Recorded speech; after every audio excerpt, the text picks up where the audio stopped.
오늘 말씀은 계시록 3장 1절 말씀부터 3절 말씀까지 되겠습니다.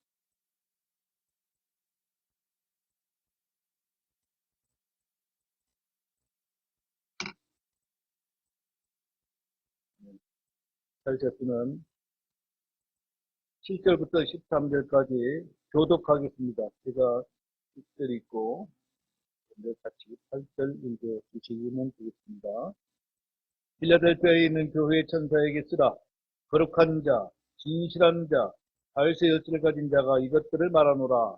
그가 열면 아무도 닫지 못하고 그가 닫으면 아무도 열지 못하느니라.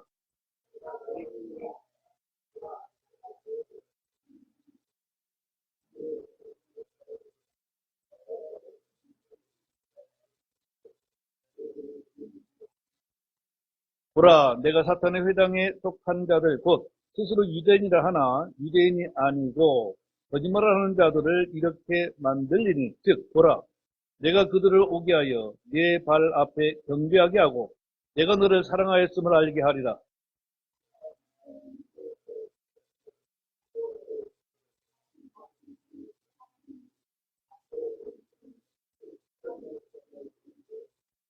보라, 내가 속히 가리니 네가 가진 그것을 굳게 붙잡아 아무도 네 왕권을 빼앗지 못하게 하라.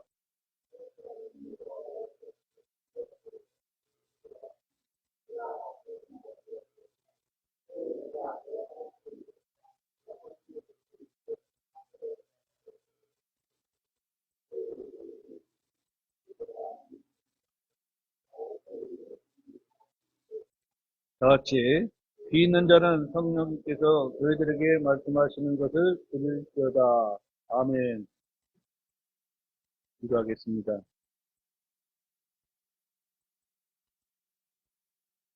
걸어가시고 은혜가 풍성하신 살아계신 하나님 아버지, 주님이 저희들에게 베푸신 은혜를 생각할 때마다 얼마나 감사한지요.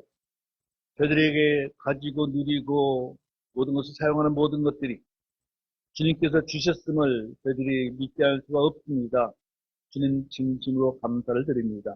또한 저희들에게 오늘도 기쁜 마음으로 감사함으로 주 앞에 모이게 하시고 주님을 찬양하며 주님께 경배하게 하심을 감사를 드립니다. 주님, 저희들이 몸이 와서 앉아있는 것이 아니라 몸과 마음과 성품과 정성을 다하여 참으로 주님을 경배하게 하시고 두렵고 떨리는 마음으로 주의 말씀을 받게 하시고 또한 주님께서 성령으로 역사하시다가 이 말씀들을 깨닫는 지혜와 명철을 더하여 주시기 원합니다.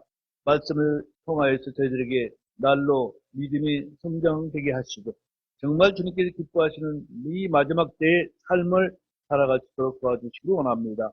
저희 연약하고 부족함을 시사하시오매 주님께서 전으로 저희 입술을 주관하여 주시옵시고 또한 이제 주님께서 주신 말씀들이 우리에게 정말 영의 양식이 될 수 있도록 도와주시며 우리 사랑하는 형제 자매들이 마음을 다하고 참으로 이제 귀를 기울여 그 말씀을 듣게 하시고 정말로 몸만 앉아있는 것이 아니라 온 몸을 다, 온 생각과 온 마음을 다 바쳐서 그 앞에 드려지는 귀한 예배의 시간이 될 수 있도록 도와주시옵소서. 모든 것을 주님께 맡겨오며 걸어가신 예수님의 이름으로 기도합나이다. 아멘. 오늘은 주께서 요한에게 필라델피아에 있는 교회 천사에게 쓰라는 명령으로 시작이 됩니다. 필라델피아 교회는 계시록의 7교회 중 유일하게 칭찬만 듣고 책망을 받지 않는 교회입니다. 이로 인해서 이제 필라델피아 교회라는 이름을 붙인 교회도 우리 교제권 안에도 있습니다. 우리도 주님 앞에 섰을 때 책망받지 않고 칭찬만 들을 수 있는 그런 교회가 되기를 소망합니다. 필라델피아 교회는 계시록의 7교회 중 아주 참으로 책망이 없는 정말 우리가 이제 말씀을 통해서 그렇게 되기를 소망하는 모델로 보아야 할 것입니다. 흠이나 주름 잡힌 것이 없고 책망받을 것이 없는 교회. 회개하라는 주의 명령을 받지 않았던 교회입니다. 일곱 교회 중 회개하라는 주님의 엄중한 경고와 책망을 들은 교회들을 살펴보십시오. 에베소, 서머나, 버가모, 두아디라, 사대, 빌라델피아, 라오디기아 이 일곱 교회 중 회개하라는 명령을 받지 않았던 교회는 서머나 교회와 필라델피아 교회뿐입니다. 이 교회는 주님께서 의의 말씀을 지켰다고 말씀하신 유일한 교회이기도 합니다. 그럼 여기서 각 교회에 주어진 회개하라는 명령들을 잠깐 되짚어 살펴보도록 하겠습니다. 에베소 교회는 처음 사랑을 버린 교회였기 때문에 그러므로 내가 어디에서 떨어졌는지 기억하고 회개하며 처음 행위를 하라. 그리하지 아니하고 내게 회개하지 아니하면 내가 속히 가서 내게 가서 내 등잔 때를 그것 자리에서 옮기리라. 계시록 2장 5절에 그렇게 회개의 명령을 하십니다. 그런가 하면은 서머나 교회는 회개하라는 직접적인 명령은 받지 않는 대신에 계시록 2장 10절에 보면 너는 죽기까지 신실하라는 명령을 받습니다. 이들은 고난 가운데 있었기 때문에 그와 같은 명령이 주어졌습니다. 버가모 교회는 계시록 2장 16절에 보니까 회개하라. 그리하지 않으면 내가 속히 네게 가서 내 입의 검으로 그들과 싸우리라. 그러한 회개의 명령을 받았습니다. 이들은 세상과 혼합된 교회요 각종 이교도의 전통과 관습 등을 받아들여서 타락한 교회였기 때문에 그렇습니다. 두아드라 교회는 음행으로 부패한 교회였기 때문에 이제 계시록 2장 22절 23절에 보니까 보라 내가 그녀를 침상속으로 던질 것이요 그녀와 함께 간음하는 자들도 만일 자기 행실을 회개하지 아니하면 큰 환난 속으로 던질 것이며 또 내가 사망으로 그녀의 자녀들을 죽이리니 그러면 모든 교회들이 나는 곧 속 중심과 마음을 살피는 자인 줄 알리라. 또 내가 너희 행위에 따라 너희 각 사람에게 주리라. 이렇게 회개하라고 명령을 하셨습니다. 그 다음에 사대교인을 보면은 사대교인 3장 3절에서 그러므로 네가 어떻게 받았고 들었는지 기억하며 굳게 붙잡고 회개하라.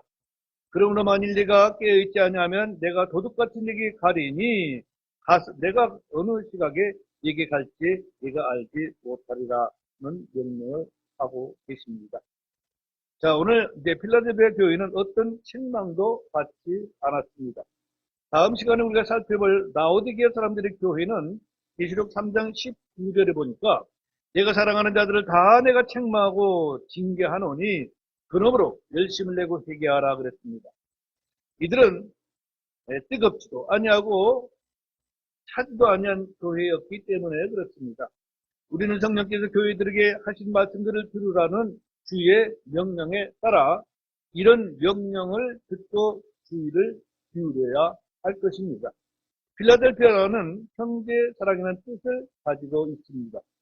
우리 주님의 새 명령도 무엇입니까? 바로 사랑입니다. 주님께서 서로 사랑하라는 주의 명령은 주 예수 그리스도께서 성도들에게 주신 새 명령이라고도 말씀을 하시죠. 요한복음 13장 34절을 보십시오. 내가 새 명령을 너희에게 주노니 너희는 서로 사랑하라. 내가 너희를 사랑한 것 같이 너희도 서로 사랑하라. 주님께서는 많은 명령들을 주셨습니다. 그런데 새 명령이라 하시면서 서로 사랑하라고 말씀하십니다. 내가 너희를 사랑한 것 같이 너희도 서로 사랑하라는 말씀은 충고나 권면이 아니라 주님의 명령입니다. 이 점에 각별히 주목을 해야 합니다. 명령은 시도도 순종해야 하는 것이죠. 권면이나 훈계는 하면 좋고 안 하면 그만이지만 명령은 순종 외에 어떤 것도 필요하지 않다는 사실을 알아야 됩니다. 계속해서 요한복음 15장 12절에도 내 명령은 이것이니 곧 내가 너희를 사랑한 것 같이 너희도 서로 사랑하라는 이것이니라. 주님이 말씀하신 내 명령은 십계명이나 모세의 율법이 아니라 서로 사랑하라입니다. 사랑의 기준, 사랑의 정도를 보십시오. 내가 너희를 사랑한 것 같이 너희도 서로 사랑하라. 그렇게 말씀하십니다. 자기 형제를 사랑하는 자는 빛 가운데 거한다. 그런 말씀도 요한일서 2장 10절에 있고, 자기 형제를 사랑하지 아니하는 자는 하나님께 속하지 않는다. 요한일서 3장 10절의 말씀도 있습니다. 또한 이제 자기 형제를 사랑하지 아니하는 자는 사망 안에 거한다. 요한일서 3장 14절. 자기 형제를 사랑하지 않는 자는 하나님을 사랑할 수 없습니다. 요한일서 4장 20절. 그건 우리가 형제들을 위해 우리의 명령을 내놓는 것이 마땅하다라고 요한일서 3장 16절에도 말합니다. 얼마나 많은 부분에서 얼마나 많은 명령들로 말씀하시는지, 여러분들이 얼마나 형제들을 사랑하고 있는지 자신들을 살펴보면서 하나님의 말씀과 던져보고 회개해야 합니다. 하나님을 사랑하는 자는 자기 형제를 사랑하라는 명령을 하고 있습니다. 요한일서 4장 21절에도 하나님을 사랑하는 자는 또한 자기 형제를 사랑하라는 이 명령을 우리가 그분께 받느니라. 2000년 교회사적으로 적용하면 필라델피아 교회는 1750년에서 1900년까지의 교회사의 모습과 일치하다고 볼 수가 있습니다. 근대 교회의 부흥의 역사가 이 시각에 해당한다고 할 수 있습니다. 우리나라도 이 시기에 복음의 꽃이 피고 부흥의 불길이 치솟았습니다. 그러나 현 시대, 즉 라오디게아 사람들의 교회 시대에는 마지막 시대요, 타락한 시대요, 멸망의 시대라고 생각합니다. 주님의 형제를 서로 사랑하라고 명령하셨는데 주 안에서 하나님의 아들로 거듭났다는 형제들이 교회가 다르고 교파가 다르고 교리가 다르고 성경 번역이 다르다는 이유로 시기 질투는 물론 서로 헐뜯고 막이 들렸다며 비방하고 있는 것을 우리가 보는데 참으로 안타깝기 짝이 없습니다. 이들이 자기들의 지식을 자랑할지는 모르지만 주님께서 명령하신 서로 사랑하라. 내가 너희를 사랑하같이 너희도 서로 사랑하라는 말씀과는 얼마나 거리가 먼가 우리가 한번 되짚어 봐야 할 줄로 압니다. 필라델피아라는 지명은 미디어 왕국 시대에 칼레테부스라는 이름의 도시가 건설되었는데 그 후 BC 159년에서 138년 페르가움의 2세의 필라델푸스가 이 지역의 도시를 건립하여 자신의 이름을 따라서 필라델피아라고 불렀다는 역사적인 기록이 있습니다. 지리적으로 사도에서 동쪽으로 4km 지점입니다. 수아시아 고원 지대와 소모나 사이에서도 있는 도시입니다. 이 도시는 사도행전이나 사도 바울이나 일반 서신 등의 일제 언급이 없어서 언제 누구에 의해서 세워졌는지는 알 수가 없습니다. 필라델피아 교회는 주님의 칭찬만 받은 교회라 널리 알려져 있습니다. 자, 이제 오늘 본문 보겠습니다. 7절 말씀에 필라델피아에 있는 교회의 천사에게 쓰라. 거룩한 자, 진실한 자, 다윗의 열쇠를 가진 자가 이것들을 말하노라. 그가 열면 아무도 닫지 못하고 그가 닫으면 아무도 열지 못하느니라. 앞선 5 교회들에게 주님께서 하신 자기 계시는 모두 1장에서 요한이 본 예수 그리스도의 모습 중에 하나였습니다. 그러나 필라델피아 교회와 라오디게아 사람들의 교회는 이전에 언급되지 않은 모습들로 주님 자신을 계시하고 있음을 보게 됩니다. 주님은 필라델피아 교회의 거룩한 자, 신실한 자, 다윗의 열쇠를 가진 자로 자신을 계시하고 계십니다. 주님은 그냥 나 주가 말하노라 하지 아니하시고 각 교회들에게 자신의 어떤 분이신지를 알려주고 있습니다. 거룩하신 이란 누구입니까? 이사야서 40장 25절에 한번 찾아봅시다. 구약성경에서 거룩한 자를 누구를 지칭하고 있는지 이사야서 40장 25절입니다.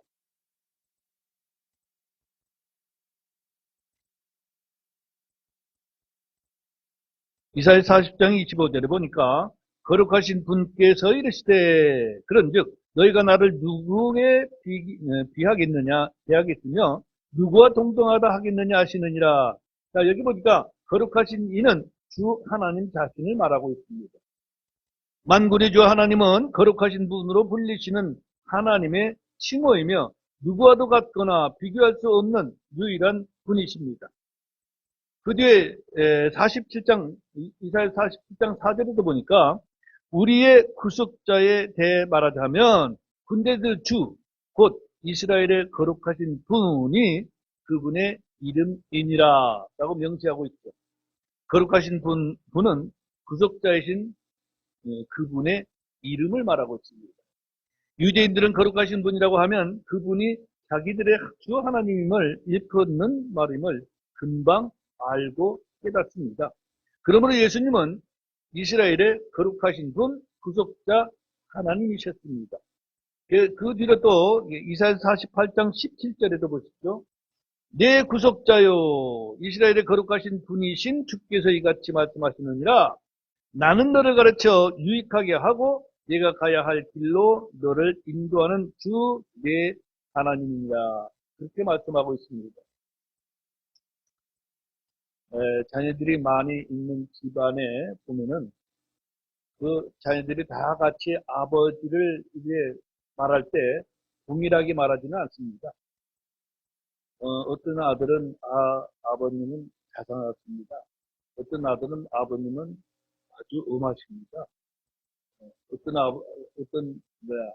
아들은 또 아버지는 말씀을 잘하십니다. 뭐 각각 자기들이 동일한 자녀들이지만은 자기들이 느끼고 있는 또 생각하고 있는 또 기억하고 있는 아버지의 상이 있습니다. 근데 주님께서도 일곱 교회에 자기가 어떤 분인가를 계시해 주고 있는 각각 다른 것을 보게 되죠. 이런 것을 보면서 성경에 하나님을 어떻게 말씀하시고 있고 우리는 그분을 어떻게 받아들여야 될 것인가 를 생각해야 할 것입니다. 자, 이사야에서 본문에 분께서 볼 때 우리가 지금까지 읽어본 말씀 보니까 내 구속자 이스라엘의 거룩하신 분, 주 내 하나님이라고 말씀하고 있습니다. 그분께서 거룩한 분이라고 할 때 거룩한 이는 이런 구약적인 배경을 두고 하시는 말씀들입니다. 주 예수 그리스도는 이스라엘의 구속자요. 그분이 곧 하나님이라는 뜻입니다. 큰 환란 때 이스라엘은 구약 성경에서 본 거룩하신 분이 바로 그들이 십자가에 못 박은 예수 그리스도임을 알게 될 것입니다. 오늘 7절에서 진실한 자라고 말씀하십니다. 예수님은 진리이시다. 요한복음 14장 6절에 말씀하시죠. 예수님은 신실하고 진실한 증인이요. 계시록 3장 14절에 말씀하고 있으며 거룩하시고 진실하신 분, 계시록 6장 10절에도 말씀하고 있습니다. 예수님 안에는 불의가 없고 죄가 없고 악이 없고 거짓이 없는 진실한 분이십니다. 요한일서 5장 20절을 보십시오. 또 하나님의 아들께서 오셔서 우리에게 깨달음을 주사 우리가 진실하신 분을 알게 하셨음을 우리가 알고 또 우리가 진실하신 분 곧 그분의 아들 예수 그리스도 안에 있음을 아노니 이분은 참 하나님이시요 영원한 생명이신다 말씀하고 있습니다. 성경 전체적으로 볼 때 예수 그리스도는 많은 사람들이 그냥 하나님의 아들로 알고 있지만은 그분이 곧 진실하신 분이요, 그분이 곧 거룩하신 분이요, 그분이 곧 하나님이심을 말씀해 주고 있습니다. 진실하신 분, 예수 그리스도 참 하나님, 영원한 생명, 그렇게 우리가 그분이 곧 창조주 하나님이심을 알게 되죠. 자, 계시록으로 갑니다. 계시록 6장 10절을 보십시오. 그들이 큰 음성으로 외치 이르되 오 거룩하시고 진실하신 주여 주께서 땅에 거하는 자들을 심판하사 우리 피해에 대한 원수를 갚아주지 아니하시기를 얼마나 더 지속하시리까 하더라 하겠습니다. 예수님은 곧 거룩하고 진실하신 주이십니다. 자, 본문 7절 말씀에서 다윗의 열쇠를 가진 이가 이것들을 말하노라. 이 구절은 이방인들에게는 수수께끼 같은 말이 될지도 모릅니다. 예수님께서 친히 자신을 다윗의 열쇠를 가진 가진 자라고 말씀하셨다면 크리스천들은 별로 놀라지 않습니다. 그러나 유대인들에게는 충격과 공포의 소식이 될 수 있습니다. 유대인들에게 이 말씀은 자신들이 아직도 간절히 소망 중에 기다리는 예시야를 가리키는 말이기 때문에 그렇습니다. 자, 이사야서 22장 22절 보겠습니다. 이스라엘 백성들은 구약 성경 가지고 있으나 신약은 가지고 있지 않습니다. 왜? 믿지 않기 때문입니다. 그런데 구약에 뭐라고 말씀하고 계시는가? 이사야서 22장 22절. 네, 찾으셨으면 답습니다. 같이 읽겠습니다. 또 내가 다윗 집의 열쇠를 그의 어깨 위에 두리니 그가 열면 아무도 닫지 못하고 그가 닫으면 아무도 열지 못하리라. 구약에서 말씀하시는 분은 하나님이십니다. 그런데 계시록에서 그분을 이제 다윗의 열쇠를 가진 분이라 했을 때 유대인들은 놀라지 않을 수가 없죠. 네. 왜? 그분이 하나님이라고 인정을 하지 않고 받아들이지 않고 못 박아 죽였기 때문인데 그분이 바로 이제 환란 때에 바로 그분이 하나님이시다는 걸 알게 된다면 얼마나 충격을 받을까. 예수님은 그들이 기다리고 소망했던 이시였습니다. 그들이 믿지 않고 배척했던 그분이 사실은 율법과 예언자들이 증언하신 그분이었습니다. 예수님은 다윗의 아들이라 불리셨습니다. 예수님은 육신으로는 다윗의 씨에서 나셨습니다. 복음서에서 가장 많이 불리는 그분의 이름이 무엇입니까? 다윗의 자손이여. 그 말씀입니다. 사람들은 그분께 무엇을 구할 때 다윗의 자손 예수님이여, 다윗의 자손이여 라며 외쳤습니다. 구원의 뿔은 다윗 집에서 믿어 난다라고 누가복음 6장 69절에 써 있습니다. 그분의 육신으로는 다윗의 씨요 자손이신 분이지만 그의 조상 다윗은 그분을 가리켜 주라고 불렀습니다. 왜? 다윗은 자신의 씨요 아들을 일컬어 주라 불렀습니까? 그 말씀에 여러분들이 보는 계시록 5장 5절을 보십시오. 거기 보면은 장로들 중 한 사람이 내게 이르되 울지 말라. 보라, 유다 지파의 사자 곧 다윗의 뿌리께서 이기셨으므로 그 책을 펴시고 그것의 7봉인을 떼시리라 하니라. 예수님은 다윗의 뿌리이기 때문입니다. 다윗은 자신의 입지에서 날 예수 그리스도가 자신의 주이심을 알았습니다. 계시록 22장 16절로 가면은 나 예수는 내 천사를 보내어 교회들 안에서 이것들을 너희에게 증언하게 하였노라. 나는 다윗의 뿌리요 후손이요 빛나는 새벽별이다. 그렇게 말씀하셨죠. 예수님께서 다윗의 뿌리신 것은 그분의 신성을 말하고 있습니다. 후손은 그분의 인성을 말해주고 있죠. 하나님께서 예수님을 다윗의 씨가 되게 하신 것은 다윗에게 약속하신 왕국을 예수 그리스도를 통해 세우시기 위해서 그렇습니다. 하나님은 다윗의 왕좌를 그분에게 주십니다.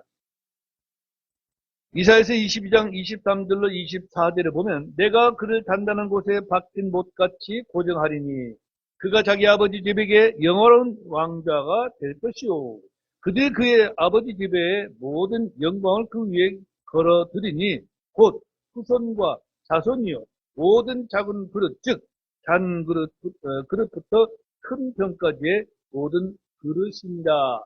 그분의 뿌리에 대해서 이제 이사야 예언자를 통해서 자세하게 알려주고 있는 대목입니다. 예수님은 다윗의 장막을 일으키고 다윗 왕조를 재건할 메시아이십니다. 이스라엘은 이런 왕국을 세워질 메시아를 기다렸지만 정작 내가 너희 왕을 십자가에 못 박으랴 하란 빌라도의 질문에서 그들은 가이사 외에는 우리에게 왕이 없다라고 외쳤습니다. 그들은 유대인의 왕이요 이스라엘의 왕으로 태어나신 분을 거부하고 그분을 십자가에 못 박고 창으로 찔러 죽였습니다. 다윗의 열쇠를 가진 자란 말씀은 다윗에게 주어진 왕권, 왕국의 약속을 모두 가지신 분임을 말해주고 있습니다. 열쇠는 열고 닫을 수 있는 가장 중요한 물건이죠. 요즘은 열쇠를 쓰는 사람이 별로 없는데 성경에는 다양한 열쇠들이 나오고 있습니다. 마태복음 16장 19절에는 왕국의 열쇠가 나오고 있고 누가복음 11장 50절은 지식의 열쇠, 그런가 하면은 계시록 1장 18절에서 지옥과 사망의 열쇠들이라고 나오고 있습니다. 계시록 3장 7절에는 다윗의 열쇠, 오늘 본문에서 보고 있죠. 그런가 하면 계시록 9장 1절과 20장 1절에 보면 바닥 없는 구덩이에 열쇠들이 나오고 있음을 보게 됩니다. 왕국의 열쇠들은 베드로를 비롯한 제자들에게 주어졌습니다. 이들이 땅에서 묶고 풀 때 하늘에서 묶이고 풀린다 말씀하고 있습니다. 이것은 복음 전파를 말하는 것이죠. 지식의 열쇠는 주의 말씀 성경 자체이며 누구나 가지고 있습니다. 그러나 율법사들이 사람들로부터 그것을 빼앗아 버렸습니다. 지옥과 사망의 열쇠들은 주님이 가지고 계시며 주님은 이 열쇠를 사용하셔서 사망의 열쇠를 풀고 부활하셨고 또한 지옥에서 문들을 열고 다니시며 감옥에 있는 영들에게 말씀을 선포하셨습니다. 다윗의 열쇠는 주 예수님이 받은 다윗의 언약을 말해주고 있습니다. 다윗은 다윗의 씨로 나셔서 다윗의 언약을 성취하심으로 무너진 다윗의 장막을 일으켜 세우고 다윗의 왕국을 세우십니다. 반면 바닥 없는 구덩이의 열쇠는 천사가 가지고 있음을 보게 됩니다. 자, 오늘 본문 7절 다시 봅니다. 하반절에 다윗의 열쇠를 가진 자가 이것들을 말하노라. 그가 열면 아무도 닫지 못하고 그가 닫으면 아무도 열지 못하느니라. 예수님은 다윗의 열쇠를 가지신 분이십니다. 이스라엘이 지금 성전을 세우고 율법을 지키고 이런저런 노력을 해도 다윗 왕국을 세울 수는 없습니다. 열쇠는 이스라엘 유해나 국민들에게 있는 것이 아니라 예수님에게 있기 때문에 그렇습니다. 다윗의 열쇠를 가진 자, 즉 예수 그리스도가 열면 아무도 닫지 못합니다. 온 세상 모든 민족이 다윗 왕국의 건설을 반대해도 소용없습니다.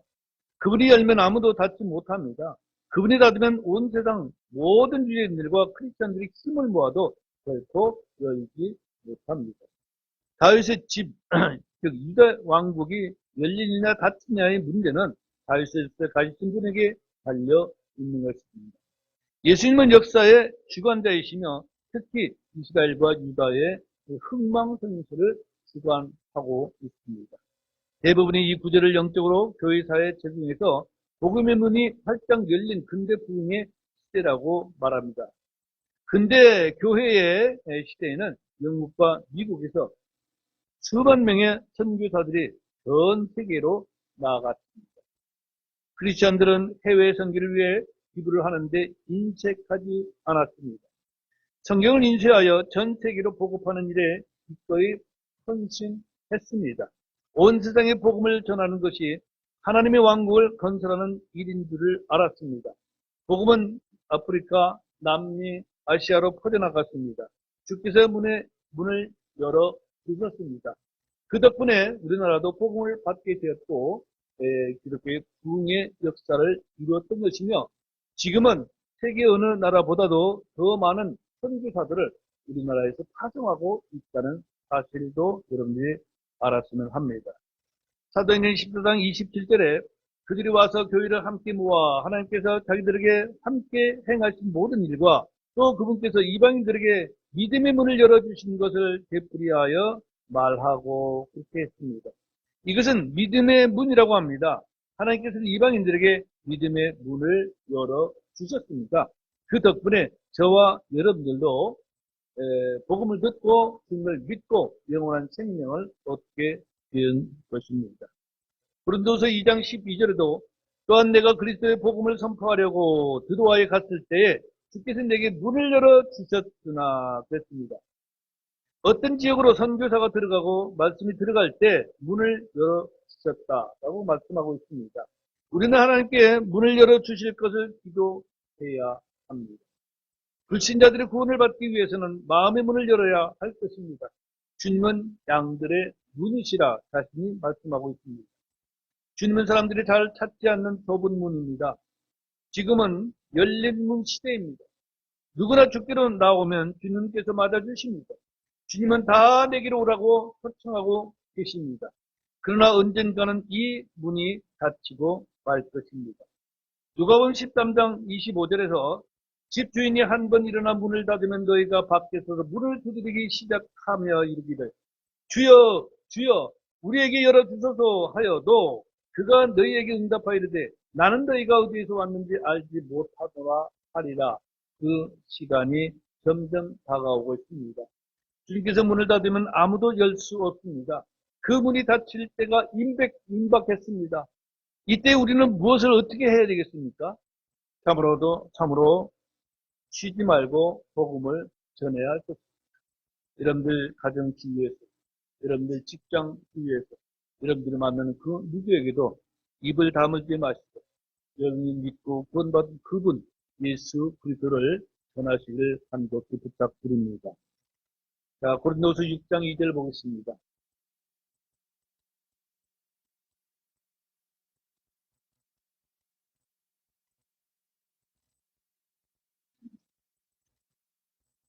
고린도서 6장 2절입니다.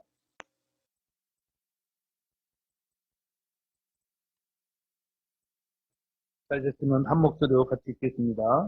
그분께서 이르시되 내가 받아주는 때에 내가 네 말을 들었고 구원의 날에 내가 너를 구조하였느니라 하시니라. 보라 지금이 그분께서 받아주시는 때요. 보라 지금이 구원의 날이니라. 아멘. 그렇습니다. 구원의 날이 무한정 열려 있는 것이 아닙니다. 여러분들이 주님 앞에 섰을 때 내가 세상에서 무엇을 했느냐 묻는다면 여러분들은 제가 누구누구를 에게 복음을 전했습니다. 할 대답이 있어야 할 것입니다. 본문 7절 말씀의 교리적인 의미는 큰 환란 때 주님이 이스라엘을 위해 약속하신 한 왕국을 세우신다는 말씀이 됩니다. 구약성경에서 사무엘하 7장 12, 13절을 보니까 네 날들이 차서 네가 네 조상들과 함께 잘 때에 내가 네 배 속에서 나올 자 곧 네 뒤를 이을 네 씨를 세우고 그가 왕국을 굳게 세우리니 그는 내 이름을 위해 집을 건축할 것이요 나는 그의 왕국의 왕자를 영원토록 굳게 세우리라. 그 말씀이 있습니다.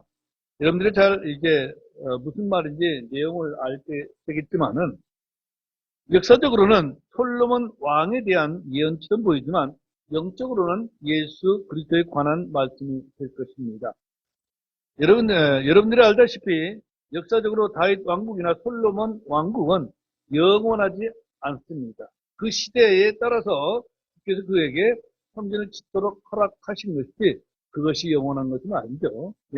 이스라엘은 바빌론에 멸망당해 버렸고 왕들은 끊어졌습니다. 예수님이 친히 세우시는 그 왕국은 영원합니다.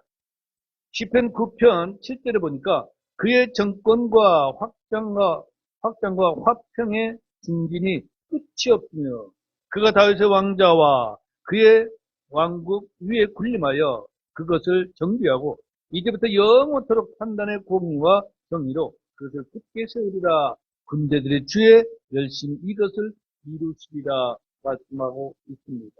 이 왕국은 예수님이 세우실 천년 왕국을 말씀합니다. 그런데 다윗의 왕자와 그의 왕국이라고 말하고 있습니다. 다윗의 열쇠를 가진 분이지만 바로 이 왕국에 관한 예언의 주인공, 핵심 인물이 주님 자신인 것을 말씀해주고 있습니다. 다니엘서에 보면 다니엘서 2장 44절에서도 이 왕들의 시대에 하늘의 하나님께서 결코 멸망하지 아니할 한 왕국을 세우실 터인데 그 왕국은 다른 백성에게 남겨지지 아니할 것이며 도리어 이 모든 왕국들을 부수어 산산조각 내서 소멸시키고 영원히 서리라. 이렇게 말씀하십니다. 이것이 바로 성경에 예언된 메시아 왕국으로 이스라엘이 소망하고 기다리는 왕국입니다. 제자들은 이 왕국이 언제 세워질 것인지 대단히 궁금해서 그 부분에 대해서 주님께 묻고 있음을 보게 되는데, 사도행전 1장 6절에서 보니까 그러므로 그들이 함께 왔을 때 그분께 여쭈어 이르되 주여 주께서 이때 그 왕국을 이스라엘에게 다시 회복시키려 하시나이까 하며 그랬습니다. 다윗의 열쇠를 가지신 분이지만 분께서는 다윗의 왕국을 이 세상에 열 수 있음을 말해주고 있습니다. 자, 본문 계시록 3장 8절입니다. 내가 네 행위를 아노라. 보라, 내가 네 앞에 열린 문을 두었으니 아무도 그것을 닫을 수 없느니라. 네가 적은 힘을 가지고도 내 말을 지켰고 내 이름을 부인하지 아니하였도다 그랬습니다. 주님은 내가 네 행위를 아노라고 말씀하고 계십니다. 주님은 우리의 속 중심을 살피시고 우리의 행위를 모두 기록하신 분이십니다. 주님은 우리의 행위대로 갚아주시는 분이십니다. 주님의 성도들이 한 행위, 수고, 섬김 등을 결코 잊지 아니하십니다. 히브리서 6장 10절에서 하나님께서는 불의하지 아니하사 자신의 이름을 위해 너희가 보여준 너희의 행위와 사랑의 수고 곧 너희가 성도들을 섬겨온 것과 또 섬기고 있는 것을 잊지 아니하시리라 말씀하고 있습니다. 생각해 보시기 바랍니다. 주께서 여러분을 향해서 내가 네 행위를 아노라고 한다면 어떤 생각, 어떤 기분이 들고 있습니까? 주를 위해 고난받고 수고한 이들은 감격의 눈물과 기쁨으로 충만해질 것입니다. 그렇지만 불법을 행한 이들은 두려움과 공포를 느끼게 될 것입니다. 부디 사람들의 눈을 의식하거나 사람들의 눈을 피하려고 하지 마시고 하나님의 눈앞에 합당한 행동을 하시는 저와 여러분들이 되시기를 거듭 부탁을 드립니다. 보라, 내가 내 앞에 열린 문을 두었으니 그랬습니다. 교회가 문을 여는 것이 아닙니다. 문을 여시는 분은 주님이십니다. 주님은 먼저 예루살렘에서 복음의 문을 열어주셨습니다. 오순절 날, 그날에 3,000명이 구원받았고, 또한 주께서 구원받아야 할 자들을 날마다 교회에 주셨으며, 곧 이어서 남자만 5,000명이 구원받았다는 사실을 사도행전에서 우리가 읽게 되죠. 또한 사마리아의 복음의 문을 열어주셨는데, 그 다음에 이방인들에게 문을 열어주셨다고 사도행전 10장에서 말씀하고 있습니다. 사도 바울은 이 열린 문을 통해서 아시아, 유럽으로 복음을 들고 나갔습니다. 큰 환란 때에도 주님께서 열린 문을 주심으로 왕국 복음은 온 세상에 전파될 것입니다. 세상에 주님이 필라델피아 교회 앞에 열어주신 문은 아무도 닫을 수 없습니다. 8절에 내가 작은 힘을 가지고도 내 말을 지켰고 그랬습니다. 필라델피아 교회는 큰 힘을 가진 교회가 아니라 작은 힘을 가진 교회입니다. 정치적인 힘도, 돈의 힘도 없고 사람의 힘도 없지만 그들에게는 하나님의 말씀을 지키는 영적인 힘이 있었습니다. 지금 이 시대에 주의 말씀을 지키는 자들이 누구입니까? 큰 교회들이 아닙니다. 높은 학문이나 지식을 가진 학자들이나 교수들이 아닙니다. 대형 교회, 학교, 출판사들은 부패한 성경을 더 나은 역본이라고 선전하며 보급하고 있는 시대에 우리가 살고 있습니다. 현대적인 성경, 이해하기 쉬운 성경이라며 부지런히 광고하고 성경책 장사를 합니다. 아주 적은 힘을 가진 소수의 성도들이 조용한 가운데 주의 순수한 말씀을 지키고 있습니다. 서문학교회는 가난했지만 주님께서 그들을 부유하다고 하셨습니다. 사대 교회는 살았다는 이름을 가지고 있었지만 주님은 너는 죽었다고 말씀하고 있습니다. 필라델피아 교회는 적은 힘을 가진 약한 교회였지만 주님은 그들을 강하다고 말씀하십니다. 라오디게아 사람들의 교회는 나는 부자라 했지만 주님은 그들에게 내 비참한 것과 가난한 것과 눕는 것과 벌거벗은 것을 알지 못하기 때문이라 책망하십니다. 세상이나 사람들의 평가와 주님의 평가는 극과 극의 대조를 이루고 있음을 잊지 마십시오. 저와 여러분들이 하나님께 인정받는 일꾼이 되어야 할 것입니다. 모세는 말을 잘하지 못한다고 주님께 주제했지만 주님은 그의 입이 되어 주셨습니다. 기도는 겁쟁이지만 주님은 그를 강한 용사라고 부르셨습니다. 바울은 말에 어눌하고 서툴렀지만 주님은 그를 이방인의 사도요 선포자요 교사로 사용하셨습니다. 우리가 연약하다는 것은 주님께 아무런 문제가 되지 않습니다. 오히려 똑똑하고 강하고 부유한 것이 문제가 됩니다. 자, 고린도후서 12장 9절로 10절까지 보겠습니다. 많은 사람들이 나는 연약합니다. 나는 믿음이 없습니다. 하면서 자기를 변명하고 있지만 주님께는 그것이 필요한 것이 아니라 믿음이 필요합니다.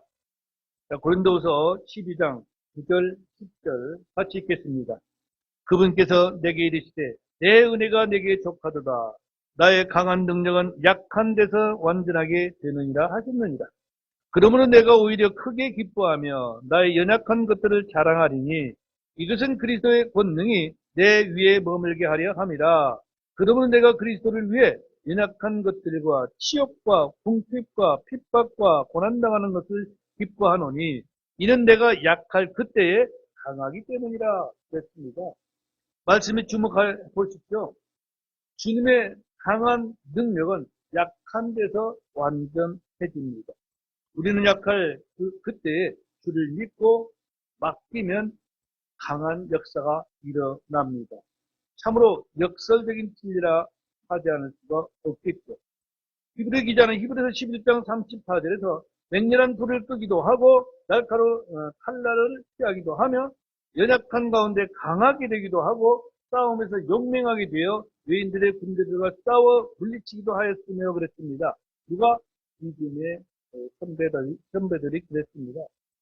강함은 나타나는 것이 아니라 육신으로 연약한 가운데서 믿음으로 강하게 되는 것입니다. 주 하나님의 필라델피아 교회가 적은 힘을 가진 약한 자들이 있지만 강한 자라고 말씀하고 있습니다. 여러분들은 내가 약하다는 핑계로 주저앉지 마시고 주님께 맡기는 믿음을 가지시길 바랍니다. 자, 8절에 내 말을 지켰고 그렇게 말씀하시는데 필라델피아 교회는 주의 말씀을 지켰습니다. 주님은 출애굽한 이스라엘에게 그렇게 신명기 12장 32절에 보니까 그렇게 명령하는데 내가 너에게 명령하는 것은 무엇이든지 그것을 지켜 행하고 너는 거기에 더하거나 그것에서 빼지 말지니라 말씀하고 있습니다. 그런가 하면 신명기 32장 46절에서도 그들에게 이르되 내가 이날 너희 가운데서 증언하는 모든 말들을 너희 마음에 두고 너희 자녀들에게 명령하여 이 율법의 모든 말씀들을 지켜 행하게 하라 명령하고 있습니다. 신약 성도들도 역시 주님의 명령을 지켜 행해야 합니다. 주님은 이스라엘에게 주신 율법이 아닌 우리가 지키고 행해야 할 명령들을 주셨습니다. 신약 성경에는 성도들이 지켜야 할 명령이 대략 180에서 200여 개가 있다고 봅니다. 그 중에 가장 중요한 명령이 무엇입니까? 앞에서도 말씀하신 대로 이제 사랑입니다. 요한복음 13장 34절에서 내가 새 명령을 너에게 주노니 너희는 서로 사랑하라. 내가 너희를 사랑한 것 같이 너희도 서로 사랑하라. 주님이 주신 명령이 여러분들 눈에 보이십니까? 또는 귀에 들리십니까? 권고, 충고, 교훈이 아니라 명령이라는 사실을 여러분들 잊어서는 안 됩니다. 반복해서 요한복음 15장 12절에서도 내 명령은 이것이니 곧 내가 너희를 사랑한 것 같이 너희도 서로 사랑하는 것이니라 하셨습니다. 앞에서도 말씀드렸지만 다시 강조합니다. 크리스천들에게 주신 주님의 명령이 무엇입니까? 요한복음 15장 17절에서 그것들을 내가 너에게 명령하면 너희가 서로 하게 하려 함이냐 하셨습니다. 주님은 서로 사랑하는 명령을 주셨습니다. 이것은 율법의 성취요, 완전하게 매는 띠라고 말씀하십니다. 요한복음 14장 15절에서도 주께서 너희가 나를 사랑하면 내 명령들을 지키라 하셨고, 계속해서 요한복음 14장 21절에서도 내 명령을 가지고 그것들을 지키는 자가 나를 사랑하는 자니 나를 사랑하는 자는 내 아버지께 사랑을 받을 것이요 나도 그를 사랑하여 그에게 나를 나타내리라 하셨습니다. 큰 환난 때에도 가장 중요한 것이 주의 말씀을 지키는 것입니다.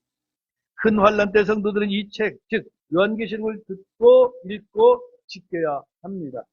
이 책에 나온 말씀들을 지킬 때 복이 있습니다. 계시록 14장 12절에 여기에 성도들의 인내가 있나니 곧 여기에 하나님의 명령들과 예수님의 믿음을 지키는 자들이 있느니라 하더라 그랬습니다. 계시록에 성도라는 말이 나온다고 해서 교회가 환난을 통과한다고 주장하지만 이들은 은혜 시대에 구원받은 교회가 아니라 환난 성도들을 말하고 있음을 적자 말씀을 드립니다. 성경을 읽을 때 편견을 버리고 고정관념에 매이지 말고 기록된 대로 읽고 기록된 대로 믿어야 할 것입니다. 계시록에는 하나님의 종들로 인맞은 14만 4천도 있고 아무도 능히 셀 수 없는 큰 무리가 어린 양의 피로 씻겨지고 그 증인도 나옵니다. 이들은 은혜 시대에 구원받은 자들이 아니고 큰 환난에서 나오는 자들인 것입니다. 계시록 22장 7절에 보라 내가 속히 가리니 이 책에 대언의 말씀들을 지키는 자는 복이 있도다. 주님은 명령들을 지키고 말씀을 지키는 일은 어느 시대나 구분이 없습니다. 여러분들은 주의 말씀을 마음에 굳게 붙들고 지키시기를 바랍니다. 말씀을 빼앗기지 않도록 주의해야 합니다. 주의 말씀에 주의를 기울이고 이것들이 마음에서 빠져나가지 못하도록 하시기를 바랍니다. 히브리서 2장 1절에서도 그러므로 우리가 지금까지 들은 것들에 더 열심히 주의를 기울여야만 하리니 이것은 언제라도 그것들이 우리에게서 빠져나가지 못하게 하려 함이라 말씀하고 있습니다. 8절에서 내 이름을 부인하지 아니하였도다 그랬습니다. 주를 부인한다는 것은 주 예수 그리스도를 알지 못하고 믿지 않고 인정하지 않는다는 뜻이 될 것입니다. 사도행전 3장 13, 14절 말씀을 찾아 읽겠습니다. 사도행전 3장 13, 14절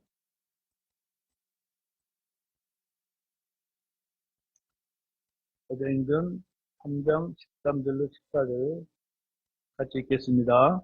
아브라함과 이삭과 야곱의 하나님 곧 우리 조상들의 하나님께서 자신의 아들 예수님을 영광스럽게 하셨느니라. 너희가 그분을 넘겨주었고 빌라도가 그분을 놓아주기로 결심하였으나 이때에 너희가 그의 얼굴 앞에서 그분을 부인하였으니 너희가 거룩하신 분 곧 의로우신 분을 부인하고 살인자를 너희에게 주기를 구하여 그랬습니다. 이처럼 유대인들은 주를 부인했습니다. 거짓 대언자들, 거짓 교사들도 주를 부인합니다. 예수님께서 그리스도이심을 부인하는 자는 거짓말하는 자입니다. 아들을 부인하는 자에게는 아버지가 없습니다. 주 예수 그리스도를 부인하는 자들은 하나님의 천사들 앞에서 부인을 당하게 될 것입니다. 필라델피아 교회는 주의 말씀을 지켰고 주의 이름을 부인하지 않았습니다. 큰 환난 때 주의 말씀을 지키고 주의 이름을 부인하지 않는다는 것은 참으로 엄청난 일입니다. 이는 곧 목배임을 당한다는 뜻이죠. 그들에게 주실 보상이 큰 것은 당연한 일이 될 것입니다. 그래서 마태복음 10장 33절에 주님은 그러나 누구든지 사람들 앞에서 나를 부인하면 나도 하늘에 계신 내 아버지 앞에서 그를 부인하리라 말씀하고 계심을 보게 됩니다. 시간은 여기까지 하고 오후 시간에 9절부터 말씀을 보도록 하겠습니다.